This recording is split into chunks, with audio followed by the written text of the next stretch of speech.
My name is Gwen Mahoney and I'm a proud Vancouver Islander. Born and raised, my family has deep roots on the island. Like many islanders, I spent some time living on the mainland. And while I was there, I became the first woman elected to the BC legislature in Chilliwack. And as some of you know, that was for the BC NDP. I was proud to represent the conservative community of Chilliwack as a New Democrat. But today, I stand here to tell you that things have changed. The world has changed, BC has changed, and the NDP has changed. This is not the NDP I once knew. This is an ideological NDP which has allowed itself to lose sight of the common person who is struggling to put food on the table, struggling to get home safe after work, and struggling to be included in their children's education. This is not the NDP I served with as an MLA. This is not John Horgan's NDP. It's David Eby's NDP, a party that has been taken over by radical activists who exclude anyone who doesn't conform to their extreme agenda and no longer represents ordinary, hardworking British Columbians. Today, I am proud to join the Conservative Party of British Columbia, the only movement earnestly dedicated to making our province a better place to live and raise a family. Some of you know me as a candidate who made history in the Fraser Valley. And today, I'd like to invite you to help me and the Conservatives make history by electing a new government that is focused on you, your family, your community, and the issues that impact you the most. Inflation, safe streets, personal freedom, school policies that guide children with parental involvement, and a strong healthcare system. 6 years ago, when I returned to the island, I completed my Master's of Business Administration at Vancouver Island University, right here in Nanaimo. Then, as the world entered the pandemic, I ran a successful consulting firm that helped countless small to medium-sized Vancouver Island businesses realign and pivot to meet the changing marketplace. But my proudest accomplishment was becoming a member of the Legislative Assembly. As a member of the opposition, I look forward to one day forming government and bringing in legislation that would make life more affordable for British Columbians and provide effective support for addiction and mental health. However, since the NDP came to power, the opioid crisis has skyrocketed. Every day in BC, on average, 7 people die from drug overdoses. Immediately after David Eby announced the decriminalization of the possession of hard drugs, addicts began shooting up and smoking crack in public spaces, such as bus stops, parks, and SkyTrain. The so-called safe supply policy has made it easy for drug traffickers to illegally deal government-provided pills. These government-supplied pills create a new generation of young users who will overwhelm our streets in tense and despair. This is a government-created perpetual addiction model. Treatment and hope for a healthy life has been replaced with an endless supply of narcotics. There is no motivation to change for these entrapped youth. Consequently, addicts are becoming more and more unhealthy and unstable. Theft and violent crime has exploded. Arrests are made, but the perpetrators are let out the next day.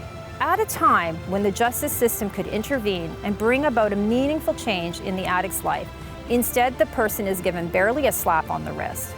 I personally know a security guard who survived a stabbing from a man hell-bent on stealing chocolate bars from a grocery store. The man was arrested for attempted murder and released the next day. Do you know where he went? Straight back to the same grocery store to attempt to steal once more. The system is broken and getting worse each day. I've seen it, and so have you. As for our public education, both the NDP and previous BC United Liberal government, behind closed doors, handed over what was meant to be an anti-bullying curriculum to radical activists. With no parental input or consultation, SOGI was rolled out in our schools and parents were pushed to the side by school officials. When parents raise issues, their concerns are met with judgment and ridiculed, and told they have no rights as parents and that the government knows better. I've seen some of the SOGI material. The sexually explicit illustrated books for elementary-age children are inappropriate and quite frankly shocking. Like many parents, I worry about what our kids are being taught, and I believe parents have a right to be included in their children's education. Education must be based on rigorous evidence and unbiased research. It should help students gain a greater understanding of the world, not alienate and confuse them. I believe in transparency, and I believe schools have an obligation to partner with parents.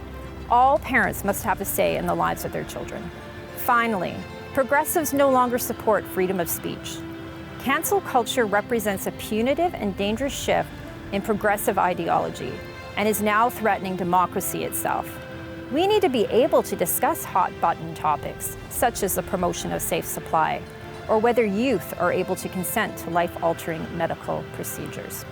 Women and the organizations who support women should be able to openly express their concerns about gender self-ID and its impact on women's sports, women's shelters, and women's prisons, without worrying about losing funding or their jobs. Years ago, I joined the NDP and was elected to represent the traditional ideals of the left. These values included representing workers, fighting for what's right, and helping those most vulnerable. However, after a decade of increasing extremism, I can confidently say that as a former MLA and as a woman, I can no longer remain a member of the NDP. I've known Gwen Mahoney for many years.